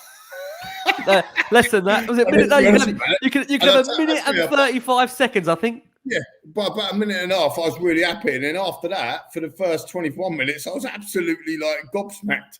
Look, it's so difficult. I think there's a lot of us was calling for a back four and a change of system to try and get us further up the pitch and play a little bit more expansive football. And I think that's, I think we saw shoots of that against Bournemouth, even though we ended up losing the game. But we did see that. I mean, I know you're not probably going to bring up the stats, but the stats from today is I think Newcastle had 24 attempts at goal, 8. Oh, look at this. I mean, this is seamless stuff, Rick. This is why we've got 2,500 people watching us live. 25 shots on goal, Newcastle had, 8 shots on target, and 57% possession. If you go back to the statistics versus Tottenham versus Bournemouth, we had 24 shots on goal, 8 shots at target, and about 58% possession. I mean, it's quite staggering on that. I think we had an XG of that game of over plus 2 or whatever it was. And I suppose the point I'm making is that for every shot that they had on target, certainly in the first half, I think, as Patrick said earlier, I think Lloris let every single one of them in. So, the statistics that we've got in front of us here, 11 shots for Tottenham, only 3 on target, that's quite indicative of our season, mostly so far. But the formation side of things, we did have quite a lot of attempts against Bournemouth, if you go back and check. So I was thinking, well, actually, I said it on a couple of the groups, my other group, I've gone, okay, well, he's going for a back four. Maybe it's something new, something different. But again, what Patrick said earlier, really against Newcastle, away from home, maybe we should have looked at that slightly differently and said, yeah, okay, maybe we will change our system or change the personnel, but maybe not for today. Having said that, to counter that, he did put an extra man in midfield because of Newcastle's powerful midfield. And that was obviously Papa Sarr, or Papa Sarr now. So you look at that and it was just a shambles, wasn't it? From the first minute and a half, as we've just said. I mean, Jacob Murphy couldn't believe his luck, could he? Not only from his first goal, his second goal, he literally couldn't believe it. And I tell you what, I've never watched a football match where the home crowd has been silenced because they've gone 5-0 up. I mean, it was silent there. I mean, it was silence. It was like Tottenham silenced the home crowd. Why? Because they were playing amazing? No, because they let in 5 goals and even the home fans couldn't believe it. I mean, that's how basket case we are right now, Rick. Yeah, it is. I mean, look, I don't want to put everyone through the goals, but I mean, the nature of some of them, Pat, come over to you, which now Pat knows I am going to put you through some of the goals. Sorry, Pat. It's all right. I mean, Joelinton, far too easy to get forward. He gets a shot away. As Lee says, Murphy converts. The second goal, Romero let a ball float over the top of his head. Joelinton running between him and Poran got around the Reese to double us. And within 6 minutes, this new system is utterly shredded. Now, there's one of the problems among many that if you're playing with a back four, we've got at least 3 defenders who can't even play in a back four there. Yeah. So what was the point, Pat? There was no point, was there really? And you know what's so annoying is that now we'll probably never see 4 at the back. It's something that we actually need. We all crave, we desire it, we wanted it. So like I said, it's the worst time to use it because now we're never going to see it and they're going to use that as a crap excuse. But it is the right system, but just not in that game and not if you've not worked on it. If our manager is saying, the guys didn't know what they were doing, they weren't ready, then why play it? Just play 5 at the back, at least shut up shop. If you don't want to win the game, at least don't lose it. We needed to win anyway, regardless. It was potentially a Champions League eliminator, a 6-pointer, dare I say it. Even though they're ahead of us, we could have stopped them from getting points and obviously moved 3 points closer to them. Now we're just way out of it. We were out of it before anyway. Like Packer said, any honest fan that watched us knew we weren't in it. But as the table doesn't lie, we were still almost there or thereabouts. But obviously the way we got humiliated today, it's done. It was done anyway, but it's 100% done now. But don't mess around with a system in a big game like that away from home against a very, very, very good team. Do that against Bournemouth or Everton or Southampton. And no disrespect to those guys, because obviously any team can beat in the Premier League, but they're not of the same caliber and quality as a Newcastle. So it's just stupidity. And like I said, I feel some of us fans could actually manage this club better right now. And that is saying something. Stellini is not ready for this job. Should have never taken it. When Conte got shafted, he should have went as well. And I don't know, man. Doesn't it say it all, Pat? Doesn't it say it all, like you just said there? But do you know what? Again, for that, people are going to have a go at me. I don't blame Stellini for that. I blame the man that employed him to do this at the end of the season. That's who I blame. We should never, ever, ever, ever, ever have been in this position. Never. We've done it before. We've done it before at Tottenham. Like you said, I mean, if I got approached and headhunted by a top, I don't know, I'm not in investment banking, but say I got headhunted by an investment banking firm and they said, we want you to be the CEO, run a team, this and that. I'd be like, I don't have those skills, but if they're willing to pay me a massive amount of money a month or a year, I'm not going to turn it down, am I? I'm going to take the job until I get found out. That's like anyone would. And that's what Stellini's done. He's probably, and I just see a team, I see people that don't care. Like Romero doesn't care what happens tonight or what the result was. Richarlison doesn't care. He's swapping shirts and doing all of that. And I think Stellini's, though, I said, doesn't really care. It's a job to them and that's it. This is the thing that gets me the most on the players, right? Because they'd be the first people, them players that you just mentioned, Romero, Richarlison, Kane, Son, whatever, they'd be the first coming out going, I want Champions League football. I want to be playing Champions League. I'll tell you what then. Why don't you pull up your socks, pull up your shorts and get on with it on the pitch. Exactly. Stop playing proper football, playing to, like what Cracker said at the beginning, show personal pride, because it'd be down to you, as well as everything else that we've been talking about, but it's down to you to put a shift in. And none of you can come off that pitch today. None of you can come off that pitch today and say, oh, yeah, I'll put a shift in. You were freaking embarrassing. Yeah. Absolutely embarrassing. And that's the thing. And then at the end of the season, well, I want Champions League football. Well, you should have bloody earned it then, because nothing in this world is for free. Absolutely nothing. So go and earn it and go and put some performances in. And as Stellini, if you're not saying this to them, get out of our football club. Yeah, 100%. This is what we should be doing. Fighting for the best possible results. And this isn't anger, this is passion and drive and elite. I freaking win stuff, man. This is what I do. What do you do? Yeah, it's crazy because it's crazy because this team is capable of getting Champions League football. Tottenham are not a crack team. Yes, the results have been bad. Yes, we've been woeful. But if we actually play to our full capabilities and actually showed some sort of desire, commitment, and actually looked like a team that wanted to play together, we would comfortably finish in the top 4. You know what's mad, Pat? You know what's mad this season, where that league has kind of lended itself is we've been given ample opportunities in these last 3-4 weeks to not only get in the top 4, but to go and finish 3rd. Yeah, easily. And we're gonna end up. We're not only going to end up outside the top 4, if by right of the way we're playing and the teams that around us are playing, we're going to end up 8th, 9th. Now, again, many will be happy with that because that will then get to the board of the lack of European football. But I've also got some pride about the club I love and the club I support, and it freaking hurts. Yeah. It really, really hurts me seeing the club the way it is, the disjointed nature of the fan base, the anger and frustration. And again, I hate to use this club as an example, Cracks. I hate to use them. But the one thing I would always respect, and I know this might upset some for me saying this, is that the Chelsea team under Abramovich's era, when you look at when they changed the manager, it didn't matter who they changed it to. Even when Benitez was there. And I don't like, again, using these players because I know they've, again, raffed the fan base on numerous occasions. Lampard, Terry, Drogba, Cole, Cech. It didn't matter who the manager was because the players led the dressing room. So what I'm asking is, why is Lloris, Højbjerg, Kane, Son, why are they not leading this dressing room? Dyer, makes me laugh. Eric Dyer, there's talk about him getting a new contract. In what world are we living in? Are we just applauding mediocrity now? It's baffling. It's negligence. It's fraudulent, Cracks. It's fraudulent. How's Eric Dyer being spoken about as getting a new contract when there's not even a manager there? Because it's a club signing. Yeah, club signing. I mean, look at all the links to Maddison. Yeah, Snap. Okay, Maddison as well. But there's no manager there, Rick.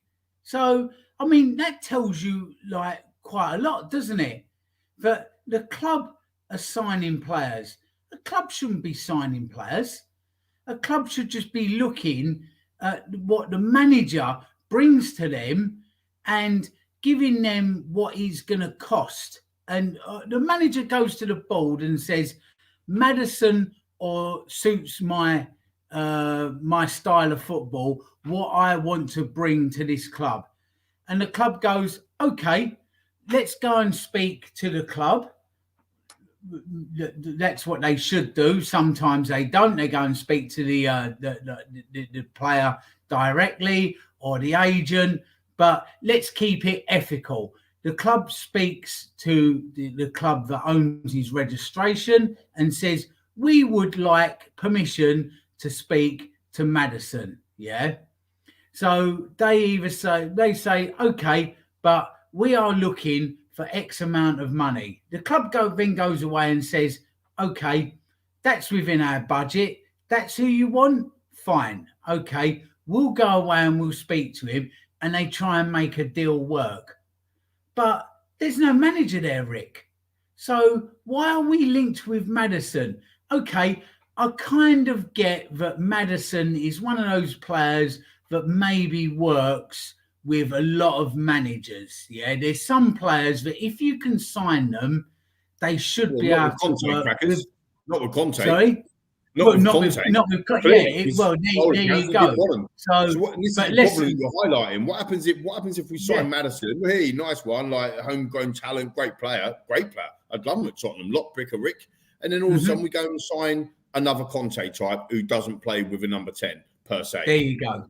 There you go. So Jason made this point so many times: fullbacks versus wingbacks. We've got about 200 wingbacks now. We never had one before, and clearly today it's just proved the fact that Perisic, although he's just clearly checked out and he won't play wingback or fullback, and Pedro Porro. I mean, wow, Pedro Pony. I mean, I don't want to go in on the lad, but my word almighty, he's definitely not a fullback. The reality of the situation is we've just gone out and bought wingbacks. We've got a doggy coming in. A Doji coming in, he's a wing back, and then all of a sudden we're going to a back four and trying to play fullbacks. Highlighting the point you're making, isn't it, Crackers? Exactly that. So, why are we even looking at players without a manager coming in? Utter madness. Ultimately, whoever comes in, if we carry on running this club at board level in the same way, everyone's doomed to failure. Until such times as everything changes, nothing changes. So this board have either got to go, which is my preference, or they have absolutely got to change their philosophy and the way they run this club. Because you use Chelsea there, Rick, as an example. That's probably a little bit unfair because there was unlimited Abramovich money, and that's a completely different argument. And even that's on those players, though, Cracks, those ones I mentioned, though, a lot of those players I mentioned are actually like the home. Well, Terry was there as an academy. Lampard, I thought, was bought for minimum amount of money. You'd argue, you'd say Drogba, you're right, was obviously a huge amount. Czech as well. But I'm just saying this, in a dressing room. But even a less comparison is a club like Brighton, where you can knock 4 noughts off the end of their operating budget to what we've got. And I've watched them this evening just fall short by this much. For anybody watching on audio, I'm doing about 2 centimetres with my forefinger and thumb. They've fallen that short of Man United and making an FA Cup final. I would like 5% of their team spirit and the way they're running their club at the moment, and they're nowhere near us budget-wise. This will hurt. This hurts me personally. It'll hurt everybody. Look at the lot down the road. A similar operating budget to us, and they have actually turned around and gone, okay, we need a painful rebuild. I think we're in the same position as they were 3-4 seasons ago, but their board got it. They absolutely got it. They brought Arteta in. They brought Edu in. They backed his tough decisions to get rid of the troublemakers, to get rid of the people that wasn't the players, that wasn't buying into it. They stopped the tail wagging the dog and gave carte blanche to Arteta. And now, look where they are. Look where they are. There's a great point on screen at the moment. Paul Barber was one of ours. Mitchell was one of ours. There's a lot of staff that this club have lost over the years because they could not work under this current ownership. We have had an absolute brain drain out of that club, a talent drain out of that club because people couldn't work there any longer under Enix's micromanagement and meddling.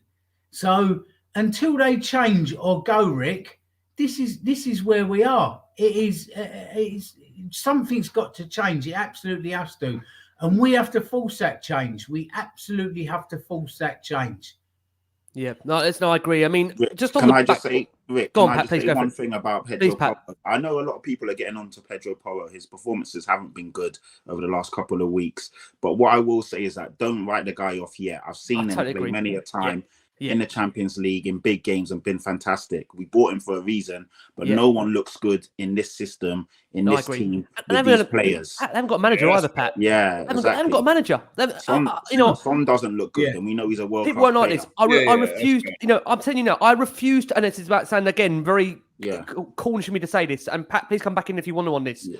I refuse to judge Richarlison. I refuse to judge Basuma. 100%. I refuse to judge Pedro Porro. Yeah. I refuse to judge the former Christian Romero right now because although they're playing badly, don't tell me these players are, and this is awful to say this when they're being paid the amount of money they are a week, they are not motivated and being coached in a way to get the best out of them. Yeah, that's what I was saying earlier. A new man coming in. Sorry, Pat. That's what I was saying about a new man coming in. They will see that. They will go, hang on a minute, I can coach Basuma, I can get more out of Romero, I can get more out of Pedro Porro. Like, they will see that. And actually, if you go back to, the positivity side, I know it's very, very difficult. That's actually quite exciting. Like, this is what I kept banging the drum for Pochettino and still will until that boat has left the harbour, whatever it is, right? That ship has sailed. Because what he did for us last time around, when we was in this mess the last time around, when he come in and actually went, you're gone, you're gone, you're gone, the last time around, when he then went, right, I'm going to coach you to get you better, you better, you better, the last time around, that's what makes me think that actually it could be a very good time for him to come. This is unfinished business for Poch. This is not necessarily nostalgia. This is, you didn't give me the chance last time. I told you this was going to happen. Humble pie. Now I'm going to do what I said that we should have been doing when you gave me a 5-year contract, which, by the way, still has not run out. His contract extension is still live, as it were. If it obviously it's been terminated, of course it has, but it would be still live until July of this year. Can you even make that up? So that's why, sorry to interrupt you boys, but that's why I keep banging that drum, because you're looking at what we need, where we are, what we get. Imagine a Pochettino, whoever, right? It's not named Pochettino, but it's only because we've seen it with our very own eyeballs, what he done last time. Imagine with him, with Basuma. Imagine with him, with Romero, both Argentinian, by the way. Imagine with him giving him giving him the carte blanche to say, do you know what, Eric? Thanks very much. I told you all them years ago you weren't going to be a very good central defender, and I told you that I wanted to play you in a central midfield, but you fancied centre back, so you off. There was rumours when Pochettino was still there that he wasn't going to offer Eric Dyer a new contract, and then he left. Mourinho come and he offered him a new contract straight away. So that's quite interesting. That's quite telling as well. I just think that you are right, and I don't want to go in on Pedro because again he weren't very good again today, but there is some very good talent. I know that's hard for everybody to kind of even think of Lee off your trolley again. Well, I probably am, to be fair. But there is some. Do you know what I mean? But there is some very good talented players in this squad. You can't look at Richarlison doing that in a World Cup in the Brazil shirt, doing what he did, and then go, he ain't very good. Do you know what I mean? It's very difficult to. So, given a run of games, given the right manager, given the right system, the right coaching, the right development, and I just sorry for this waffle, but I look at Pep Guardiola. Arguably, if not at the moment, he's at the moment the best manager in the world, and if not, will be one of the best ever, if he isn't already. And the way he generally rotates. Now, I know Man City got a load of money, and I know they've got much better players than us, etc., but he generally rotates. Are you with me so far? So basically, it doesn't ever feel like he's dropping a player or they're not going to get in the team or whatever it might be. And here's the example. Yesterday, we had Mahrez, who doesn't play every game. He might end up playing 30 games, maybe 25 games. 28 games, whatever. He hasn't played every game, hasn't been in the side recently. He coming to the side yesterday, he's got a hat-trick. Like, what is going on? Now, that is because not only is he a quality player, we've got quality players, it's because he feels part of everything. He feels part of the team, part of everything that's going on, and knows that he has to contribute because there's competition places, but he also knows that he has to contribute because that's his job, and he wants to be part of that squad and that team. Are you with me, lads, viewers and listeners? This is what's important. The very essence of even Conte, serial winning manager, alienating some of the players and making them feel like that they're not part of that squad or can't get in there, whatever it is. I want more players. I need more players. You get a Dan June, we don't play him. Like, absolutely don't. He was unlucky again today not to score. I know it was only I think we only had 3 shots on target and he had one of them. But he was unlucky not to score again today. And that would have been 3 in 3 games or whatever that he'd played in. So I just think that it's that whole structure of bringing everybody together. And Arsenal, I'm not even saying that look down the road anymore. Like, fair play to Arsenal. We have to have a look at ourselves as well. Calling them bottlers or whatever it might be if they don't win the league, yeah, fair enough. It might make us feel better, but come on, we are the bottlers, man. To rock up there today and get absolutely ruined, there's no excuse for that. That's just absolutely toilet. Yeah, look, to put us all about our misery. Look, it's funny. Conte said on Spurs playing a back four, the characteristics of these players were not so good to play a back four in the future. Probably we can try to change, but if we lose, I'm justified. I think, again, it says it all today, the way and the manner of how that came together. I agree with Pat. We probably won't even see a back four again this season because of the nature of that result. And obviously the fact that Spurs were 4 down within 20 minutes and then 5 down within 21 minutes just seemed to indicate just how appalling the mismanagement, the squad management is at the moment. And again, I have to say what Pat said earlier. Feel massively sorry for Sarr. Hardly a kick since AC Milan, and he sees Højbjerg down the pitch ahead of him. And again, that's not me singling out Højbjerg because, again, there's been periods where he has performed, but he, again, a lot of pointing, a lot of finger, pushing from Højbjerg, but not good enough. We mentioned, obviously, Hugo Lloris was withdrawn at half-time with what Stellini tells us was a muscle problem. It'll be interesting to see if this muscle problem keeps him out of Manchester United on Thursday. I think he probably wouldn't want to even play on that. Harry Kane, of course, grabbing one back. Harry Kane, of course, grabbing one back. He's got a hip problem, isn't he, Rick? Apparently. If you lead to believe what the reports tell you, Harry Kane, of course, getting one back. I'm gonna quote Shakira and talk about the hips don't lie. Well, it'll be interesting to see. It will be interesting to see, of course, if he is available for Thursday. We'll be talking about United on our next show in further detail. But again, just the nature of Spurs, they got one back, and you do worry about if Spurs do lose Harry Kane.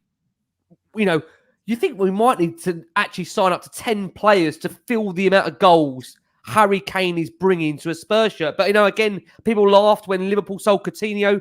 Maybe that's exactly what Tottenham need to have a real freshen up. But look, Newcastle, they go on. Let me ask you. Do you know what Levy this week done that audience with the Cambridge Debate Society, didn't he?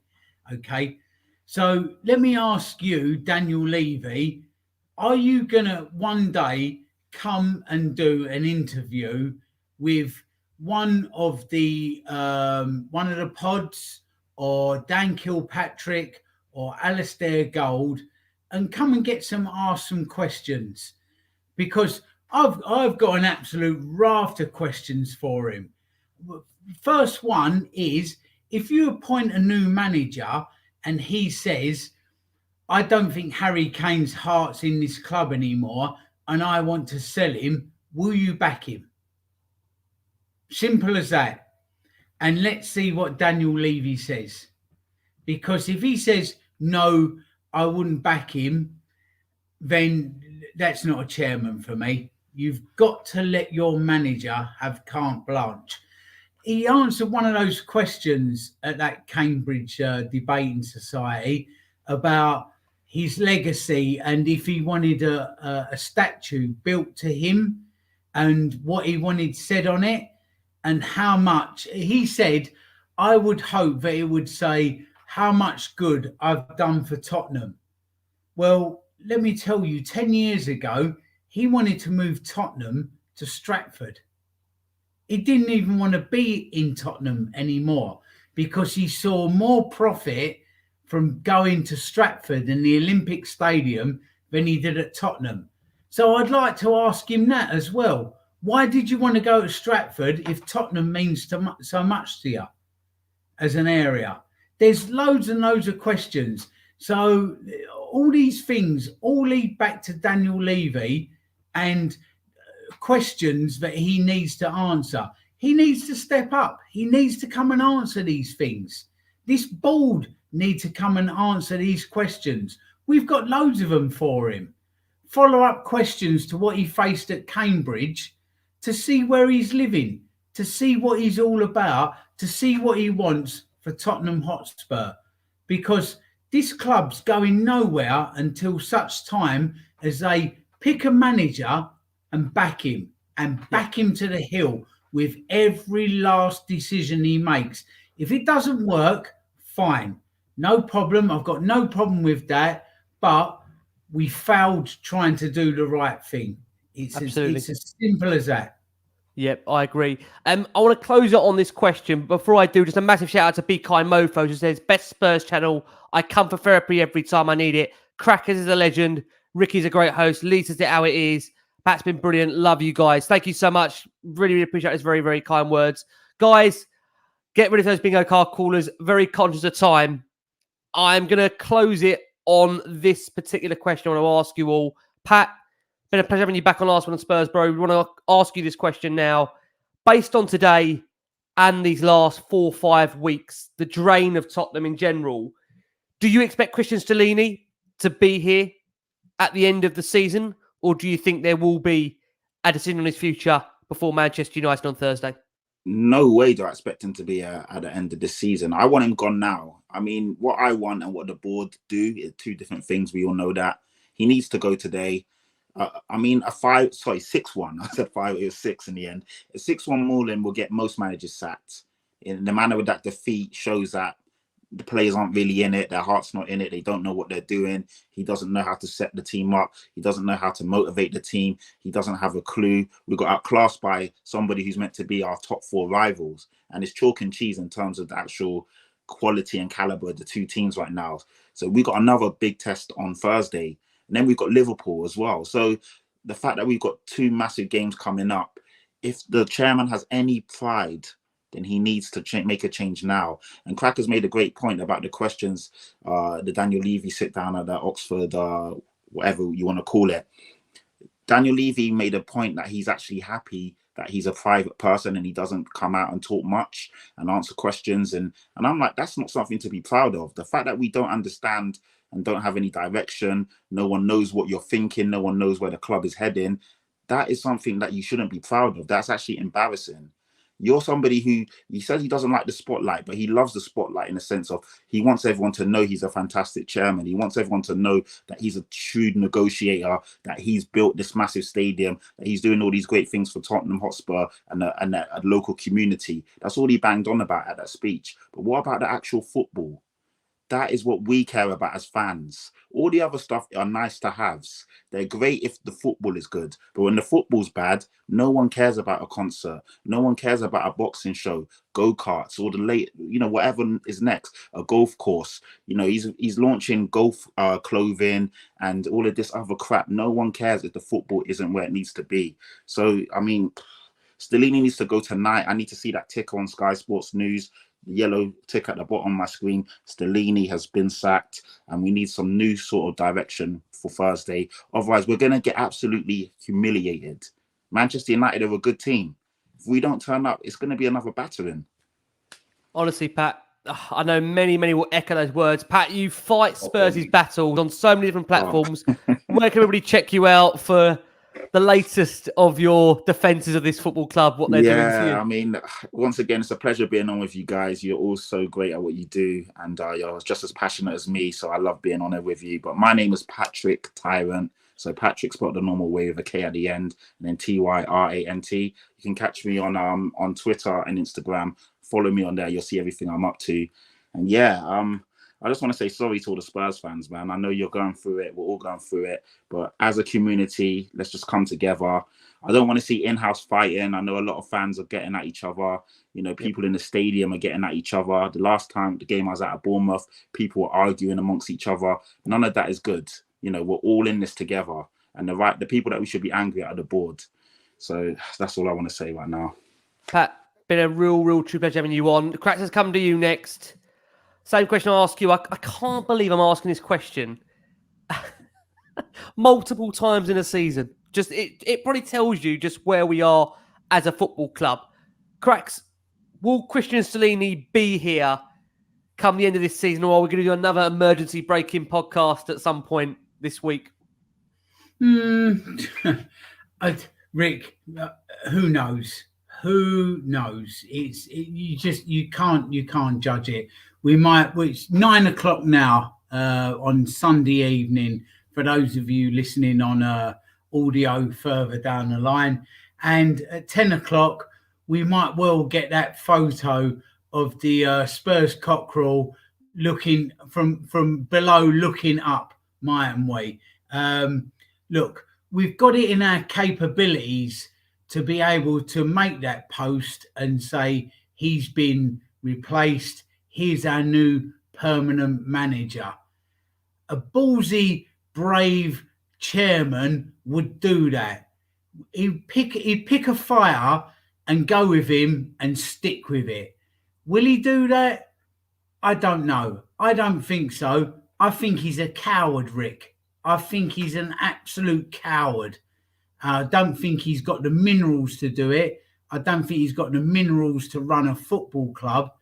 And I think that we should all be calling for him to go now.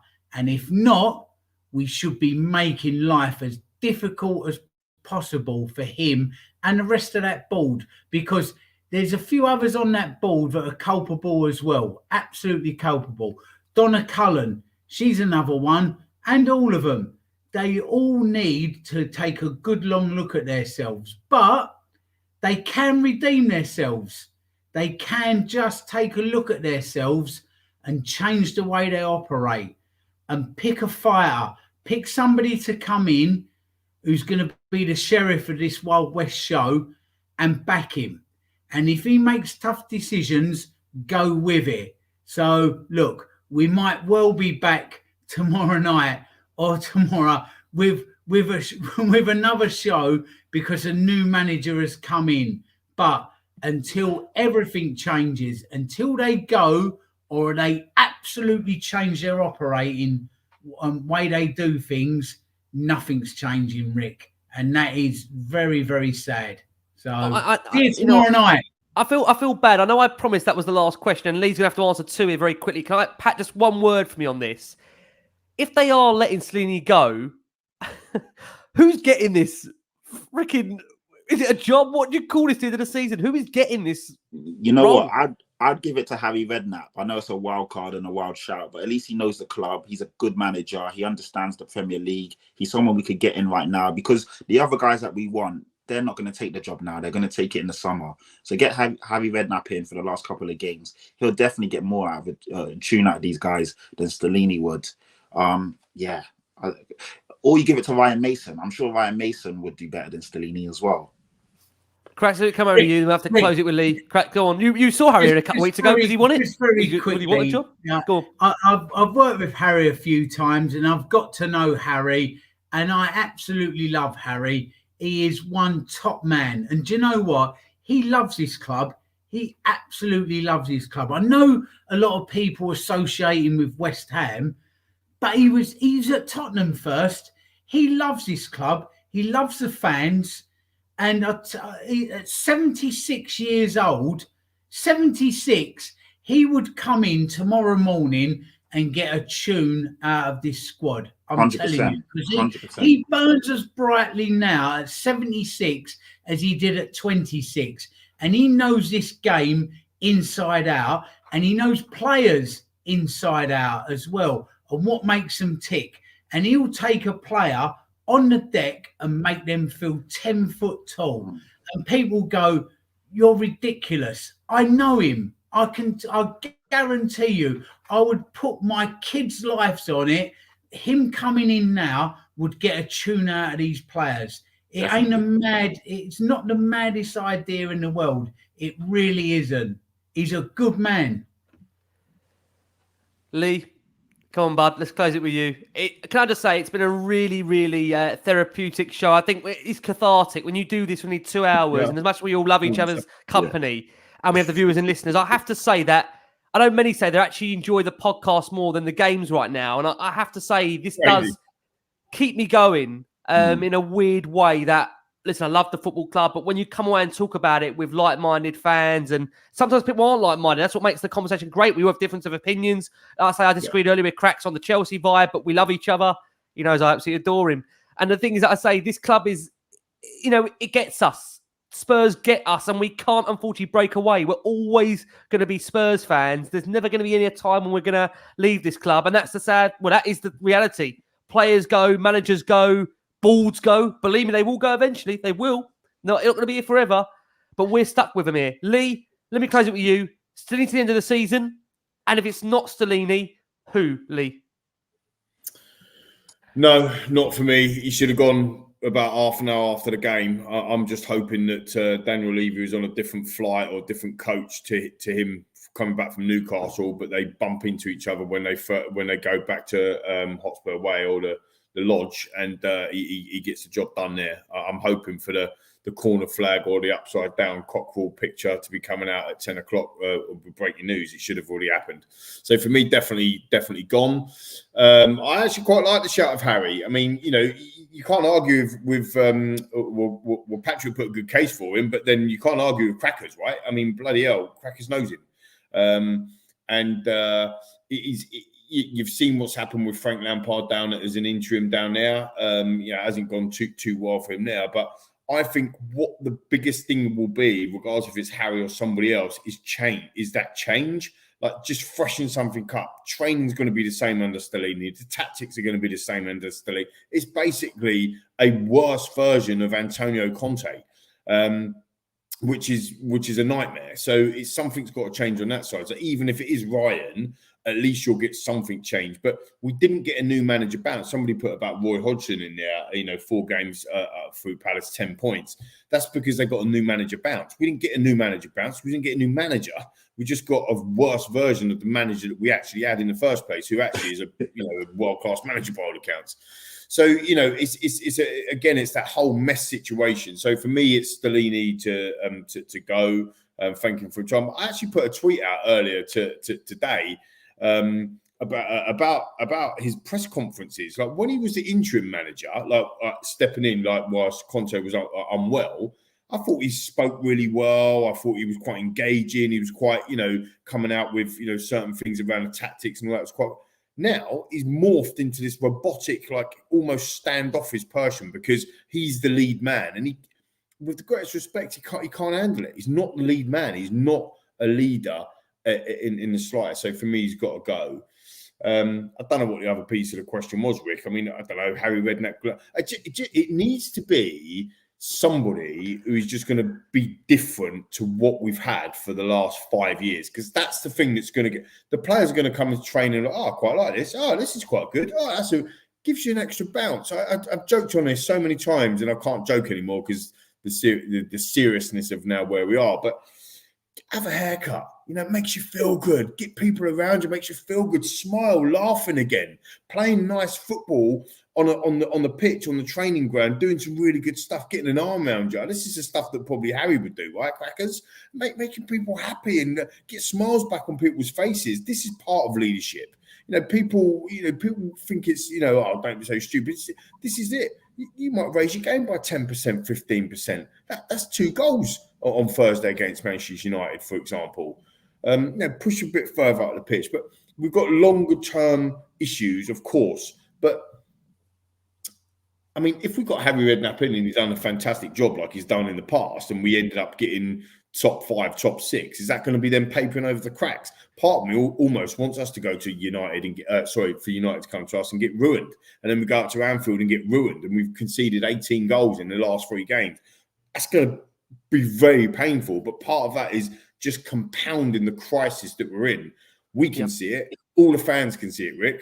I'm just not sure that the board and Daniel can see this. And if they can, what are you doing about it? What are you doing about it? Let's talk to us and tell us what you're doing about it, so we don't have to guess and we don't have to make derogatory remarks and we don't have to be rude and all that sort of stuff. We just want to know. That's all we want to know. Come out and talk to us. I said it earlier. You've got to come out tonight and talk to us. Club statement, I don't care if it's via the club.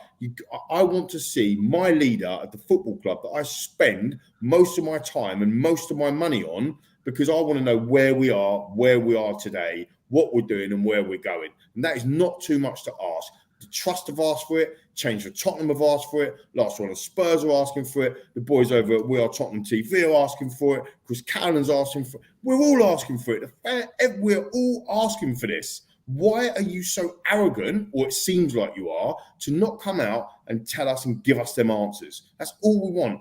I'm not worried about the interview. It'd be great to talk to you directly. I'm not worried about that. I'm worried about where our football club is going, because at the moment, and I've been in business for 20 odd years, 22 years myself, and there's two clear lessons.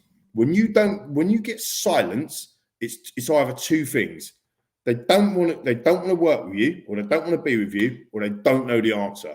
Simple as that is it. It's only two other things that you get silence for. So they either couldn't give a monkeys, or they don't know the answers.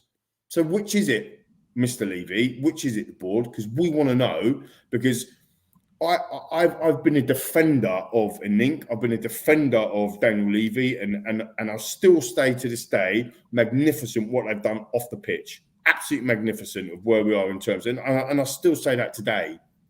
But it's becoming increasingly difficult. Like Patrick said earlier, to be positive about the team, the football side, is becoming very, very, very hard to defend any footballing decisions that this club is making. And that's why I want to know. I want to come out. If you can't change, then it's time to go. If you can change, great. Let's work on the change and let's move forward. But if you can't change, surely it is time to give the reins to somebody else.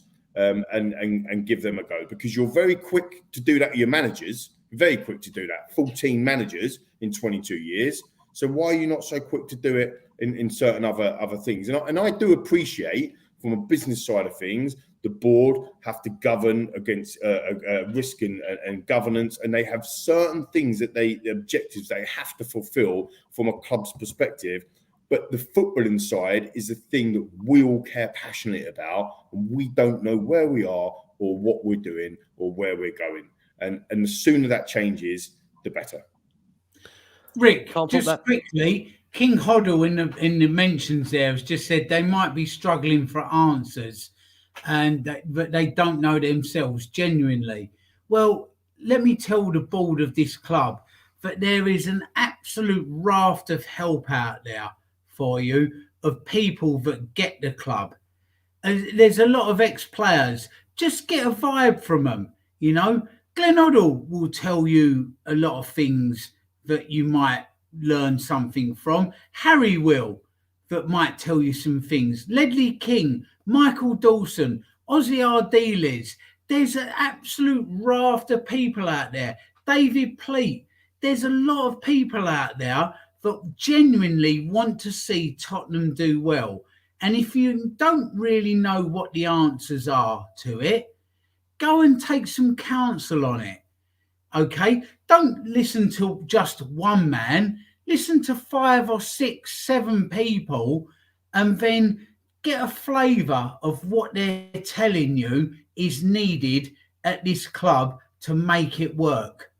Because the help is there and it's free. It doesn't even cost anything. But there's a lot of people out there. Steve Perriman's another one. They will all give you a little bit of input as to what you can do to make this work. Form a council, 7 or 8 people, and just get a flavour of all of them and what they're saying, and then go with it. Just go with it, because they all know what works. You've got Keith Birkinshaw. Keith Birkinshaw come to Lanzarote, and I spent a day with him. I took him round the island and showed him round, and we were talking Spurs and that. We had a bit of lunch together. Man, he's 84 years old, and he's still there. Like, everything in his brain. He sees what goes on now, and he goes, if I was running this club, I would do this, I would do that. He'd come and give you some advice and some help. It's a man that won 3 trophies. He gets Tottenham. Just speak to people that get Tottenham and take a bit of counsel and a bit of advice from those council of people, and just go with it. This ain't hard. This isn't hard. It's all about swallowing your pride and listening. Agree. Look, guys, it's as always been therapeutic, emotional, and we will wait to see what happens next. How many times have we said that this season? But from the wonderful Patrick Tyrant, Pat, been a pleasure. Thank you so much, bud. Love having you back on Last Word on Spurs. From the superb, always, Richard Cracknell. Rich, thank you so much. And from the brilliant Lee McQueen. Guys, we've been the Last Word on Spurs. We maybe came back to you sooner than you may expect. Keep your eyes on anything Tottenham. Please keep the faith. And as always, thank you for all of your incredible, loyal support, viewers and listeners. Have a lovely rest of your evening. If it's even possible right now.